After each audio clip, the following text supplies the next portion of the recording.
Welcome to Releasing Your Inner Dragon, where story creators talk story creation.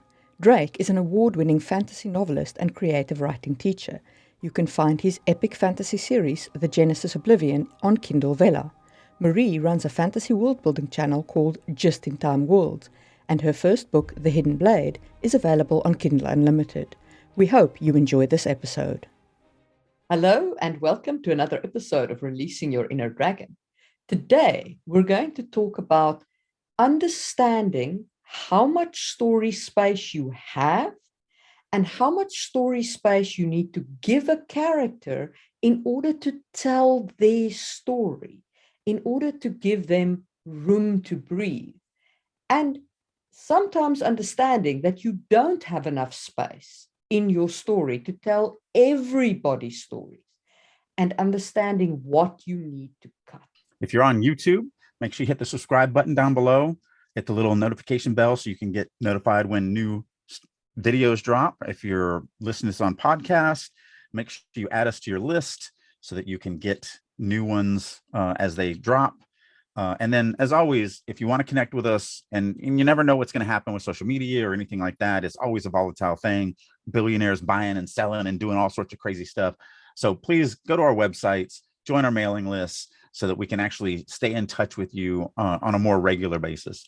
Promise you, we at least on my side, I guess I should have asked you this before I said it. I don't spam. Won't be inundated, because to this date, I have never sent out a newsletter, although this month we were supposed to. So now we're saying next month we're doing the first one. So you definitely will not get a lot from me. I don't send out newsletters, but I do send out occasional updates when something's happening, like I'm looking for art reviewers and stuff like that. Yeah. My last publicist, and this is off the subject, my last publicist, like, you got to post on social media at least 3, 4, 5 times a day. I'm like, what would I say? Well, it's like, you have a job, but as a full-time writer, I probably live the most boring life that a human can live. I'm like, what am I going to do? I woke up today at 7:30 like I always do. I had a cup of coffee like I always do. I took the dog out and watched it, pee in my yard like I always do. I'm at my desk by 8 o'clock like I always am. My life is freaking boring. I don't leave the house. I do the same routine all day long. When I'm in the thing, like, recording this every Thursday, we record these, it's completely new. And that's awesome. Same thing with, my Wednesday writers groups. It's Wednesday writers group. It's always there. Every Wednesday night is different. So it's fun. And same thing with writing. Every chapter is different. Every scene is different. Every plotting is different. Every character is different. But I can't tweet or, Facebook about that stuff, because that's going to be in the book. The reason why I started a YouTube channel rather than trying to, I don't know, blog or something, was because I was like, I could record a video every week talking about world building. I could do that. I don't know if I could write a blog post or... Right. That's the other half of it, is I write all day long for a living. And now you want me to write on a social media platform too? Yeah. No. No. Yeah. It does get rough. All right. Anyway, side note, behind the curtains of being a writer. How we got onto this topic is I saw the latest Harry Potter movie, Fantastic Beasts and Where to Find Them, Secrets of Dumbledore. And I have very mixed feelings. In fact, I have 25% good and 75% meh, that was a waste of money feelings. And the reason why is because 25% of the movie, the parts where Jude Law and Mads Mikkelsen were on, being Dumbledore and Gellert Grindelwald, was fantastic. Their chemistry was good. Their story was good. The tension was there. It was amazing. And 75% of the movie that dealt with Newt Scamander and his freaking animals was meh. The story should have been on the other emphasis. Well, it's called Dumbledore's Secret, so it seems weird not to follow Dumbledore. Yeah. You'd think that Dumbledore would have more than 25% of the movie, given the title. And so we were discussing it, and then Drake spoke about Arcana, which is the League of Legends cartoon that's on Netflix. And yeah, so it was I'm stuttering because I'm like in my brain going, do you really want to say this? Are you going to put your foot in your mouth? But I always put my foot in my mouth. So I don't even know why I think about this stuff. I'm having a really hard time as a fan lately. And I mean, lately in definitely the last 2-3 years, but it's really started 5-8 years, maybe even 10 years ago. It's just been this downward decline of not good entertainment, at least for me. And again, it's subjective and I get that, whatever. But I feel like they're making very grievous mistakes that are mistakes that should have been worked out of you as a novice writer. The reason why I'm such a supporter of writers groups is you should not write your first book and self-publish it because it's garbage. I know you think it's awesome, but it's not. Trust me, it's garbage. Throw it in the garbage because that's where it belongs. It does not belong to get published. And if you want, the way I always say it is, if you want, you can just say, well, I'm not talking about you. I'm talking about everyone else. And then you'll agree with me. You're like, oh yeah, everyone else's first book is garbage. Mine is good. Right. Sure. However you want to say it. But everyone else's is garbage. And I'm saying that to all the yous out there. So for the other yous, theirs is good, but everyone else's is garbage, which includes you. However you want to look at it. Because you need to make these mistakes. You need to make these really stupid bonehead mistakes that you think are good when you're producing it. But once somebody actually says, hey, that's not good, and this is why, you can go, oh, you are right. Like, oh my goodness. The problem is that once you have published it, once you've thrown it out there into the world, where you're going to get that information, where you're going to learn your lessons is in reviews. And those stay forever. Throwing out something that hasn't been vetted by someone other than you is very dangerous. And so here we are with Arcana. That's a television show that I should have loved. I still recommend watching it, even though I'm going to poo-poo on it. I still think it was good enough to watch. The artwork is amazing. The animation is amazing. The writing is perfect in every way. Like, it really is. The voice acting was like so believable and so emotionally filled. But here's what they did that was wrong. And this is where it comes to this topic. Even though it's a TV show, and I can't remember if it had 8 episodes or 10. It had either 8 or 10 episodes, like most television shows are doing, because budgeting is insane, and they don't want to spend more money to hit those 20 episodes, 24 episodes like we used to. So they're spending the same amount of money as they used to, but it's just you can only get 8 to 10 episodes for that money today. And so you're talking 7 to 9 hours of screen time, which sounds like a lot. But the thing that ruined Arcane for me is they have, and I'm going to exaggerate here, but they have like 300 characters that they really try to delve into and give you all of their emotions and their backstories and their reasons. And plus they have a massive world building that they have to do, because it's a completely fantasy kind of futuristic steampunk kind of world that they build from scratch. All of that stuff takes time. And so the problem is that by spreading the story around to everybody, I don't like anybody. Or actually, I should say I don't love anybody. I liked them all. Like, that was the thing, is every single one of the story arcs, when they introduced the characters and they introduced like what their reason for being in the story is, I'm like, oh my God, that's going to be awesome. They don't have the time to actually make it awesome, because now they're just introducing something else. And you're like, oh, that's going to be awesome. And oh, that's going to be awesome. Oh, that's going to be awesome. Oh, that's going to, oh, the show's over. Oh, so it's just a bunch of, oh my God, that's going to be really awesome. But they didn't have time to actually give me the awesome. And it's because they spread it out to everyone, every single character. You got, like, they spent like 10 minutes on this one homeless guy that's in it one time. Because they're like, well, if you don't really understand this guy's motivations, then how are you going to know that, his relationship with these other characters matters? And it's like, because he's a tertiary character. He's a bartender that says that'll be 3 coppers. I don't need to know his motivations. Like, it's just a tertiary character. When Marie brought up the whole Harry Potter thing, because I haven't seen it yet, and I was like, well, I really can't comment on that, because I'm not going to spend, because I have to take the whole family out, so I'm not going to spend $100 to go to a movie that is meh. Yeah. But I spend $90 a year on HBO Max. It's coming out in a month. I'll just wait for a month. I'll watch it on HBO Max. Then we can talk about it.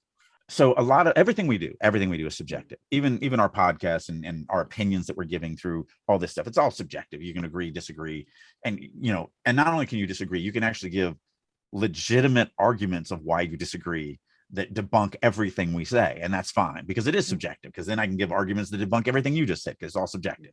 So when she first laid that out, again, haven't seen it, but it made me go, well, okay, so could it be that 25% was really well written and 75% was just poorly written? Had they written that 75% better, added more tension, added more dynamic characters, whatever, would you have still felt that way, that they were focusing on the wrong characters?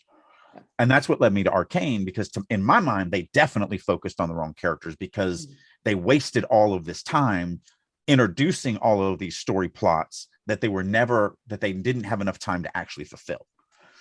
And so that's a little different than me, different to me, but it still comes down to the same thing. Because that's kind of what you said, Marie. You were like, well, no, the Dumbledore story was actually the interesting part of this story. Yeah.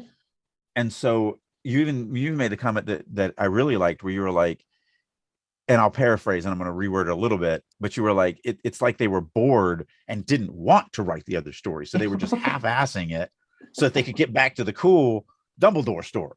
That's a problem. Like that is a problem. If you're a writer and you're writing something that you're like, okay, this is the boring part to me, and you're bored writing it, then your readers are going to be bored reading it. Yeah. Like that's just fact. So that's kind of the takeaway that I got from you and correct me if I'm wrong, but that's kind of the Harry Potter. It is. When I was watching it, I was like, even the writers of this know that they're telling the wrong story, because they are clearly like not actually interested in the Newt Scamander's storyline. They want to tell Dumbledore and Gellert Grindelwald's story, and they're not. Well, and so that's kind of takeaway from this. Well, there's two takeaways from this, I guess. One is make sure that you have to be, and I say this all the time, I am my biggest fan. I've sat next to Brandon Sanderson at a convention, on a panel, and someone in the audience asked me who my favorite author was. No, they said, how do you feel about Brandon Sanderson, and as a writer? So they're trying to put me in a bind, sit next to him. And I was like, oh, he's my second favorite author. And the audience didn't say anything, but Brandon turned to me and was like, wait, who's your first author, or who's your favorite author? I'm like, oh, that would be me. I was like, it would be you, but you don't write enough violence for me. If you wrote just a little bit more violence, you'd probably be my favorite author. But the reality is, no, you really need to, and I truly believe this, you need to be your number one fan. You need to love everything that you write, because if you don't love it, who the heck X is going to love it? How do you think anybody else is going to love it? If you, and this is, I think, one of the things that is very important to me as well, to communicate to everybody out there listening. I'm 10 chapters away from finishing my 5th full book edit on the Ducal Heir. I have literally not just read this thing cover to cover, I've edited cover to cover multiple times. And I still love certain scenes. I can still sit and just read certain scenes. And if you don't feel that strongly about your work, if you look at your work and I'm like, I don't feel like editing it because I don't feel like reading it.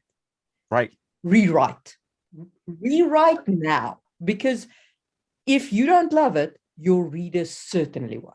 I think it's one of the reasons why I love editing so much, because I love rereading the chapters. And each time I tear up, I laugh out loud, I get excited. Like, if you don't have that giddiness, if you dread editing your own work because you just don't want to slog through it, then why would I want to slog through reading it? If you feel like that, go through your work, and every piece that you feel like is a slog, cut immediately, because it's not adding anything to the story. Or rewrite, but now we've switched sides. Yeah, but do something with it. If you struggle with it, your readers are going to hate it. You've got to love your own work. Yeah, 100%.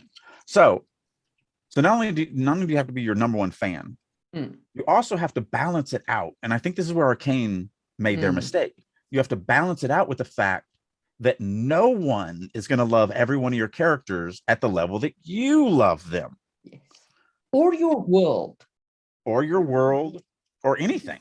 like there is a tendency sometimes in fantasy to put things in because it shows how cool this part of my world is, because you love every portion of your world that you have lovingly crafted. 100%. And that's why, you know, for world building, I always say you need to use it like spice. If you put a pound of salt in stew, it's going to taste like crap. If you put no salt in stew, it's going to taste like crap. You have to put just a little bit, but enough. And so that's world building. You're going to create, you know, reams of paper worth of stuff, but only a little bit of it is actually going in the story. But it's the same thing with your characters. Again, I think this is where Arcane messed up, is they came up with all these amazing dynamic characters that they were so excited to share with the audience that they lost sight of the fact that you just don't have time. Now, they are lucky in the fact and different in the fact that every single one of them, I was like, oh my God, that is awesome.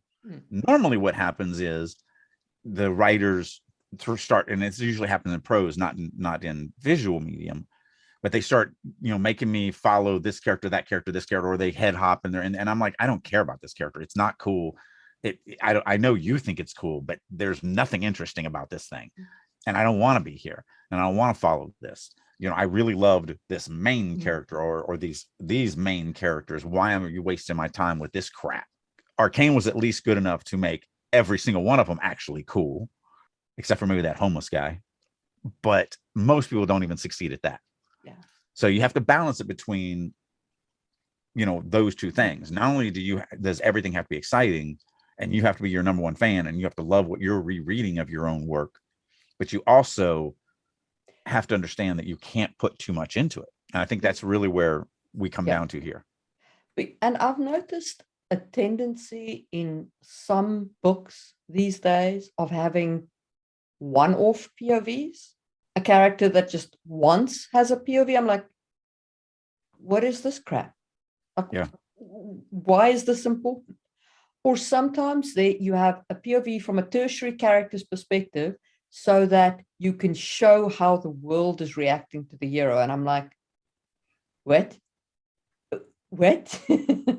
And villain POVs. I'm not a huge fan of villain POVs, I will admit.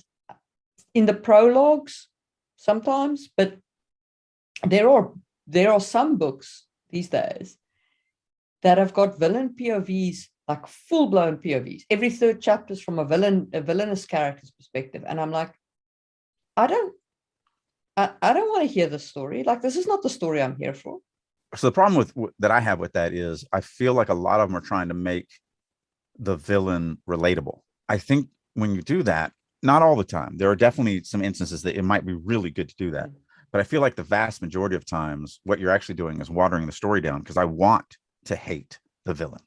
I don't want to know why every single detail and understand the brokenness and this pain that they saw, which makes it so relatable that they would turn out this way and blah, blah, blah. You know, I don't want that information. You know, the villains that we were talking about on the last episode, Hannibal, Dexter, Barry, those are the heroes.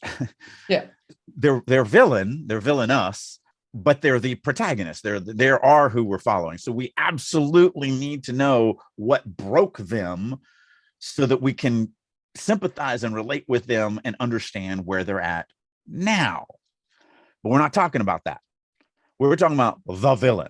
The villain that our heroes are acting against. And I guess my problem is, when you're giving me both perspectives, you're basically setting me up for a point of view where at the end of it, one of these two sides is going to lose.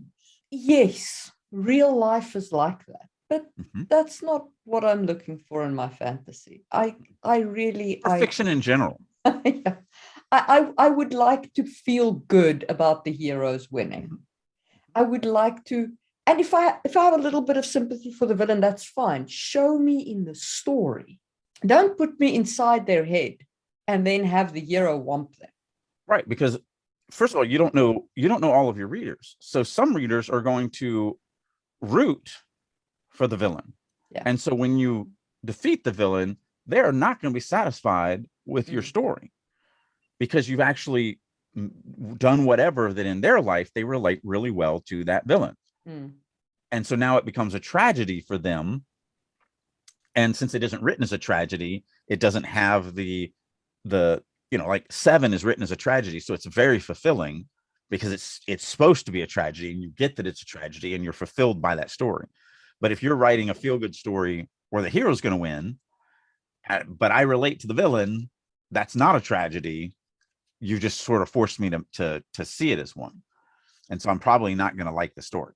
Because if it was a tragedy, then at the end of it, I would feel the pathos of having, my hero die, like the Troy story or Romeo and Juliet, preventable though that particular tragedy was.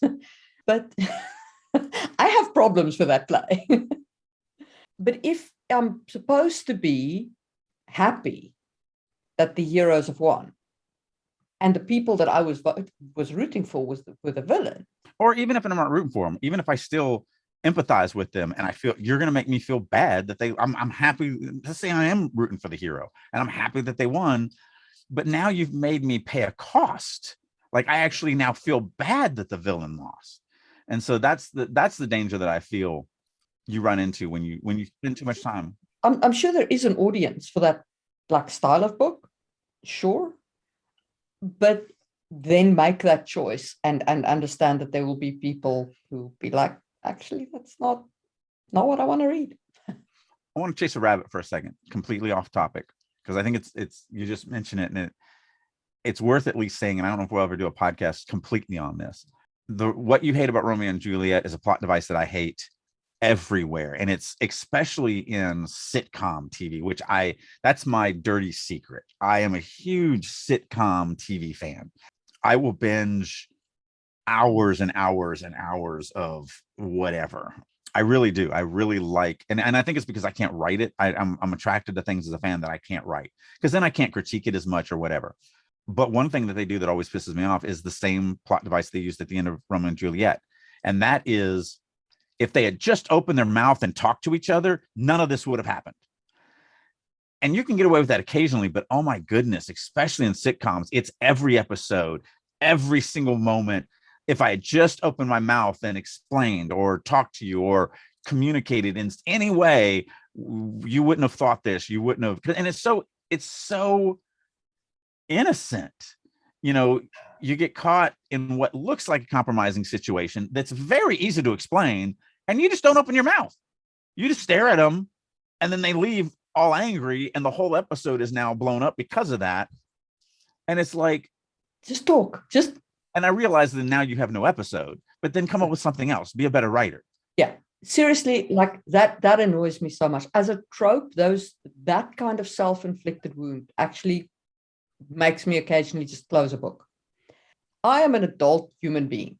You're asking me to believe that another adult human being cannot open their mouth and talk to their significant other.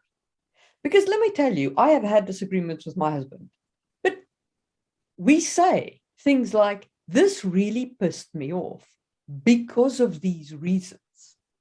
Is that what you meant? No, actually, what I meant was blah, blah, blah. And we work through our issues. And that's actually the problem with 99% of at least healthy relationship problems. There are some broken relationships out there, and this isn't those. But if you're in a healthy, loving relationship, 99% of the times when you get mad, it's really on you. Like, you didn't hear it right. You misunderstood it. You're putting emphasis on something that the other person just doesn't care about or doesn't realize they should care about. You're reading stuff into somebody else's actions. If you just open your mouth and say, hey, I'm actually upset by this because this is the way I perceived it, and they go, what? No, it was nothing like that. I totally meant it this way or whatever. So I think mine and my wife's biggest arguments are, she'll explode on me. And I'm like, what the crap? And she's like, well, I said it, earlier today. I said, we have to do this, or I want you to do this, whatever. I'm like, I swear to God, I didn't hear you.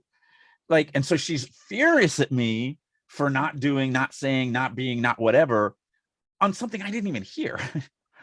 And so, like, that is probably 99% of our arguments. And it's just me going, I did not hear you. like, you can't bust me for this. And then she'll be like, oh, well, you should have heard me, or whatever. But to bring it back to our, so you're right. Like most healthy relationships, you work out by talking to each other. But stories aren't about healthy relationships. They're about broken relationships. And that's not mostly interesting to, like, it doesn't make for good plot. Because, oh yeah, me and my wife have a boring relationship. We it's almost never fight. When I say 99% of arguments, that happens 4 times a year. Yeah. So I understand the necessity, but that's why I don't read romance, because those plots annoy me so much. And they're rife in romance. They are rife in romance. They're everywhere in romance. And as I said, that's what annoys me so much about romance. And it's why I don't read romance, because I don't like that plot type. Right. And I do want to give two, before we get back on just looking at characters and making sure that we're focused on them, there is, in my mind, 2 really good solutions for it. One, come up with a situation where they can't tell the information. Like, you catch me in something, I go, oh, let me explain, and then I fall through a trap door. If I can't explain it to you, and it's like, oh, then that caused that problem, then that's great, I'm there. Or make sure that character has that as a deficiency. Maybe the character just refuses to open up to anybody, doesn't trust anybody, doesn't whatever. Like, you can have, but that has to be a central. Then that's a central theme. Yeah. So anyway, that's just to finish that. I just want to chase that rabbit because you had mentioned Romeo and Juliet and the ending of that and not liking that. And I think that's the reason, is because it just talk to each other. And by the way, it annoys me in fantasy stories too. If in fantasy story, if your plot could be solved by 2 of your characters having a conversation, go rethink your plot. 100%. 100%. Because man, that annoys me. I'm like, dudes, if one of you had opened your mouth and just shared some information, this whole situation could have been avoided. Yeah. So anyway, back on to making sure you're telling good stories. So yeah, so some things that bother both of us, the one-off scenes, and I get why people do this. And I mean, even Brandon Sanderson does it in the Stormlight Chronicles. And I'm hoping that there's a payoff for it. And I trust Brandon Sanderson as a story creator, and I feel pretty confident that there will be that payoff. But still, in each one of those books, I mean, they're 400,000 words long. You get to the middle, there's this huge chapter that's in another part of the world that has nothing to do with the story, nothing to do with the main characters, nothing to do with anything. And it's literally on a completely different continent. It's like the whole story is taking place in America, and now we're going to have one scene in Hong Kong with a character that we've never met, that's never going to interact with it because they're in Hong Kong. And it's like, what? Again, I'm not picking on Brandon Sanderson. I'm sure he's going to have a payoff for it. But I will tell you, even though he is my second favorite author, when I hit those chapters, it made me go, do I just skip this section? And I didn't, because I'm a completionist. Even in video games, that's why it's so tough for me. I have to have everything, so I have to keep reading it. But 400,000 words is a lot of words to read, right? I have the 4th book. I think it's 4 books now, right? Yeah, the 4th book's out. Yeah. So I have the 4th book, but I haven't actually read it because I can't remember. Right? I have to go back in the beginning, and every time I think about going back and reading Stormlight Archive again, I'm like, but there's gonna be that POV from that random dude, and I can't remember what it is. There was something about some swamp area. One of them was that, and that's Brandon Sanderson, right? So think twice, maybe think 3 times before you include it. Here's a dirty secret about me. I always talk about Wheel of Time being my favorite series. I still haven't read the last 2 books. I don't know how it ends. Every time I'm like, oh, I really want to finish this up, I got to start with the prequel and work my way through. And like the last time was just before the pandemic. I had gotten to book 9 or maybe book 10, one of those. And then whatever life pulled me away. And so now it's been 2 years, and I'm like, well, the next time I get the itch to, like, I want to finish these last 2 books of the Wheel of Time, I got to start all, because I want to binge it. I want to, because I also own them all. Not only do I own them all in hardback, I don't even read them anymore. I've got them all on audio because each one is 45, 50 hours. So I've got to come up with where can I spend 15 weeks working full time listening to an audiobook for 15 weeks to finish this series up. So I've never finished it, which is horrible to say. And don't spoil it. No one tell me how it is. I never got through the first book. Oh, I quit like 25% into the first book. I was like, I can't take these characters. I can't. There's that scene in the village where Matt, I think it's Matt, his best friend, is just doing the most childish crap, and I was just like, is this is a character I need to follow? I'm done. I'm just done. And it's definitely hard in the beginning. And I don't know of any other way to do it, but all of them, Matt and Perrin, both play crucial roles in the story as it goes, but not in the beginning. Yeah. Not in the beginning. You're like, oh, well, I'm following this Rand character. He's obviously the chosen one. That's interesting. And so in that, and this relates to what we're talking about here, in that you do feel like why am I following? And then same thing with Egwene and Niravine and all of those. You're like, why am I following these? Like Rand is the character. This is a very simple chosen one hero's journey, but you can't have a simple hero's journey over 15 novels. And so all of these characters become very instrumental in the bigger picture as it goes on. But yeah, in that first book, they're not. I get that, right? And I mean, I'm willing to give an author a lot of leeway on a character. I am. But those characters irritated me. As characters, they didn't just annoy me. They didn't just make me feel like I wish these guys would grow up. They made me be like, I don't want to be in this guy's head. And that was why I quit with a time. Yeah. And you're not alone. I know so many people that have never finished that first book, fantasy readers that have never finished that first book. And actually it took me 2 or 3 times, I think. I started it, put it down for a year, started it, put it down for a year. And it was during a time in my life where I was rewiring cities. I used to do structural rewiring. So climbing up the big poles and running telephony and cable and all this stuff. And there was a lot of driving for me because I was in management. So I'm going around and I have to go around and quality control and manage and all of that. And so the only reason why I even got through that first book was it was just audio. I just had it in my truck and I'm driving all the time. So I'm just listening to this thing.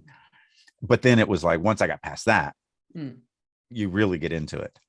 No, and I've heard that, but I just didn't, but I mean, it's like even George R. R. Martin, who's one of my favorite authors, right?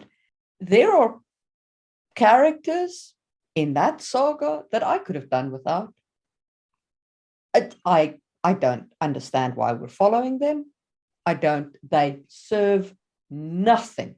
Well, when you kill off all your main characters and all your secondary characters and most of your tertiary characters, I mean, you pretty much are just kind of scraping the barrel at that point. It's like, didn't I introduce a homeless guy in season 1?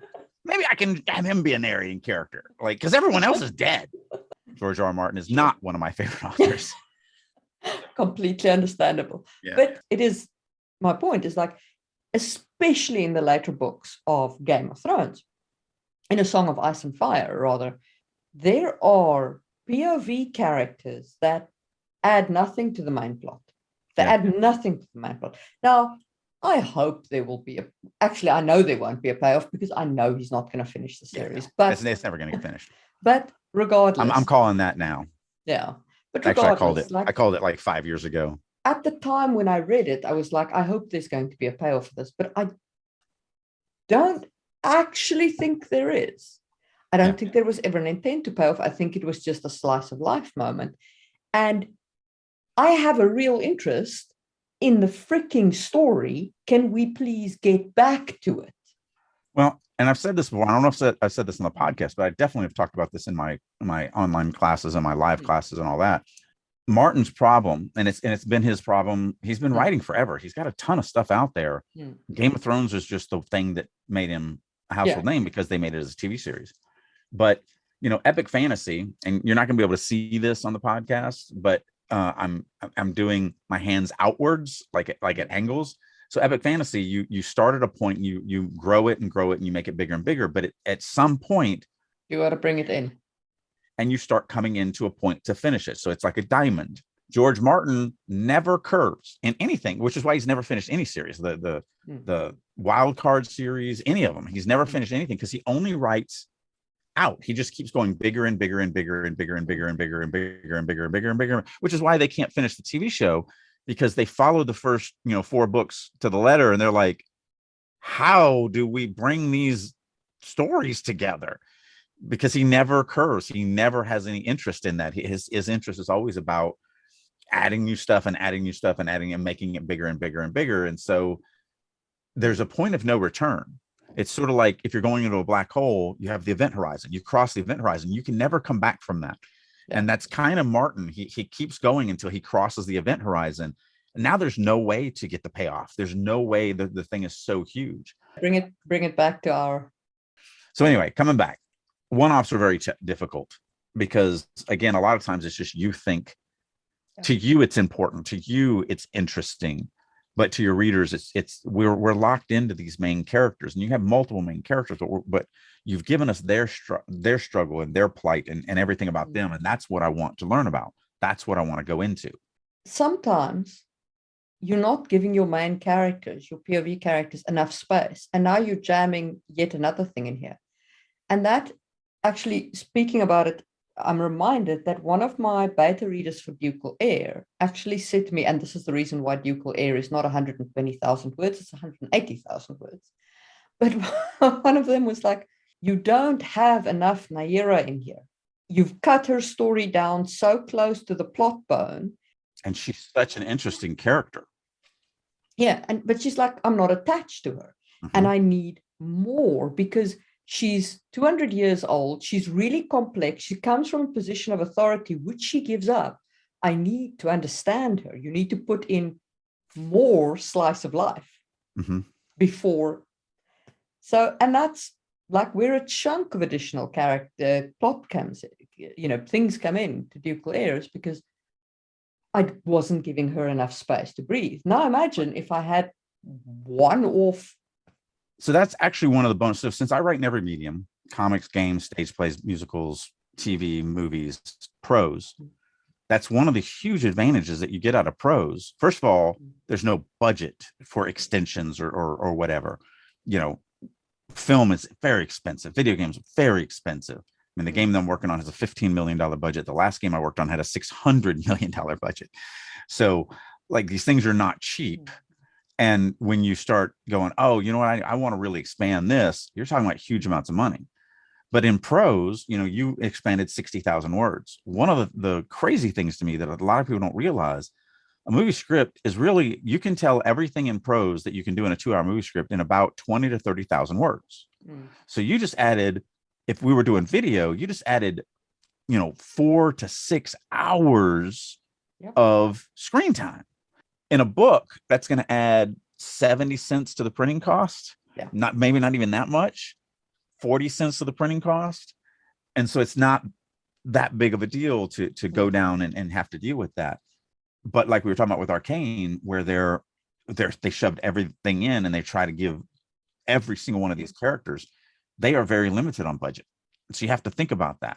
But you're also limited on budget, even as a prose writer. I don't want to read every character's backstory. I want to read the plot. Well, I wasn't even going to go on. I was going to go from a writer standpoint. Yeah. One of the craziest things about the Stormlight Chronicles to me, with them being 400,000 words each, and yes, Brandon Sanderson just did a Kickstarter, made $42 million. He's got money. He's not suffering. But my company is Starving Writer Studio, and it's not an ironic title. It's just a literal title. And so, to me, writing a 400,000 word novel means that I've actually done 2 jobs worth of work, and I'm only going to get paid for one of them. Whereas if I'm writing 180, because most of my books, on the short end, 130, 140,000. I'm sitting, the stuff that I'm going to be releasing over these next couple of years are much closer privately. You know, me as a single, all the realm are about 130 to 140,000. But like the director's edition of Genesis is coming out, all 180,000. And I'm fine with that. You know, I can spend that kind of time and get paid as a job because I did this. But to think about the fact that I would then put two of those together and just get paid once, that's the thing that's really weird. So you do have to also still think about budget, even as a prose writer, because time, effort, editing, all of that. Yeah, you know, sure, the printing cost doesn't go up that much, but you're adding months and months and months that you're not getting paid by doing this stuff. And it's not all about the pay. I'm not saying that. I'm just saying that you have to, if you're going to do this professionally, you have to think about that. Yeah, you do. I mean, ultimately, we do want to get paid for this because we do want to make a living, because that's where you want to be, right? It's the only way I pay. I mean, you have a job, which is awesome, which is why I took this job working for the video game company, because I haven't made money in a couple of years. And the money that I have made, which has been great, dwindles over time when you don't make any more money. So, you know, having that steady paycheck with the video game company just means money coming in, whether I'm, you know, publishing stuff or not. But getting back to the focusing on characters, it all still relates. It all still comes down to what you kind of have to think about. You have to think about, no one's going to love all the characters like you do. So don't force them to do that. Be careful about getting into your villains' heads and making them relatable if that's not the story that you're telling, because that's going to cause problems. Don't give me one-offs of a character like the bartender that I'm never going to see again, because why do I care? You know, sure, you might care and you're doing some piece of world building that you just think is just the cat's meow, but it has nothing to do with the story that I'm reading. It has to do with the story you created in this giant world, and that's it. And that's not fun for me, the reader. And then think about your medium. Think about how much space you actually have. Even getting down to the 20 novels of the realm, running 8 POV characters through it. When we first plotted out back in 2009, we started plotting out and started writing. We threw away about 100,000 words, which we're ended up going to recycle and do for like free newsletters and stuff like that. So we're going to release those stories, just not in the novel, because we plotted out this stuff and we had these really cool stories set in these worlds. But then when I took a step back and we knew where the story was going to end, I was like, we now can't do this in 20 novels. We'd have to take 30 novels or 40 novels to do this. So it was like, well, we just can't tell these stories. There's too much story, even for 20 novels. Because, you know, that was an eye opener for me, because I was like, well, we got 20 novels. We got enough we can do everything, but you really can't. You are still limited. You have to balance that out. You have to balance out, how much room do I actually have to tell a story? Because you have to make me love those characters.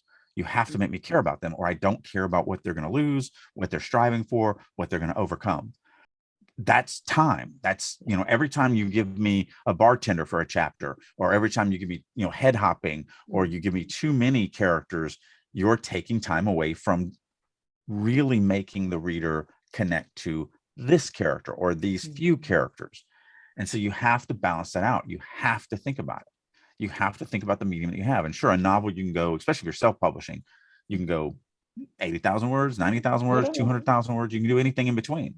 You know, sometimes because I'm hybrid, so I traditionally publish and self-publish, or indie publish is what they want to call it now. Sometimes I get a contract that says, you know, we want this many words plus or minus 10%. A lot of anthologies are that way, where they're like, well, you can do a 6,000 word story plus or minus 10%. So 5,400 to 6,600, and that's it. The story has to fall in there. That's what the contract is for. So sometimes you're limited that way, but usually, especially if you're in indie, you pretty much do whatever you want. But even if you're not, if you're doing novels, they don't want you to go insane unless you're Brandon Sanderson, that they know they're going to sell millions of copies. But that's why Harry Potter, the first book, is only 80,000 words. If she had made it bigger than that, she would not have sold it. No one is going to do a kid's fantasy book, because that's what it is. It was a middle grade fantasy book. No one's going to do that. It's 120,000 words, 140,000. They're just not going to publish it. They'll be like, no kids buying this. Now, once it starts selling millions of copies, they're like, oh, you want to do 200,000 words in a book? No problem. Do 200. That's why when you look at the series on my shelf, it goes little book, little bit bigger, little bit bigger, little bit. Oh my God, it's taking up half the shelf for this last book. But that has to do with money. It has nothing to do with genre. Yeah, it's just a lot of a balancing act and understanding that these have real world consequences to the reader. I think it's important that we also reiterate that you have to love your own work, despite the fact that you have to prune and make sure that what you're putting in is relevant to the reader. You still have to love your own work. Yes. And I guess that's a weird balancing act too, because you love it all, or at least you should love it all. And so now that's where cutting your darlings comes from. Yes. You know, a lot of people think it means killing characters, or, kill your darlings. They think it means killing characters. It's not. Your darlings are scenes that you've written or world building devices that you've created that are really, really cool to you, but there's nowhere to put them in. They need to fall to the cutting room floor. And on that note, we will see you soon for another episode. Bye. Hey guys, Drake here. Thank you so much for listening to Releasing Your Inner Dragon podcast. I hope you're getting a ton of information and maybe even some nuggets of gold that you can take into your own writing to help you on your journey of story creation. A couple things I want to throw at you. First of all, for the first time in years, I am opening myself up to being a private mentor again. If you would like for me to work with you to improve your writing right now, reach out to me. You can either go to my website, maxwellalexanderdrake.com, and send me a contact form, or just email me at author@maxadrake.com. Also, as many of you may know, I've been out of the novel game for quite a few years. I was the lead fiction writer for EverQuest Next from Sony. I've been in the movie and TV industry for a few years now, but I am excited to say I'm back into the novel game. I've actually been working on a novel for a little while now, and I'm going to start dropping it on Amazon's Vella. So if you're on that platform, look me up, Maxwell Alexander Drake. Thank you again for listening, and as always, keep writing. Hi guys, this is Marie from Releasing Your Inner Dragon, and I hope you're enjoying the podcast. If you're interested in more content on fantasy world building, head over to YouTube and look up Just in Time Worlds. I release tons of content there. If you'd like to check out my book, The Hidden Blade by Marie M. Mullaney, it is available as an ebook, audiobook, and print book on Amazon. Thanks for listening, and see you soon.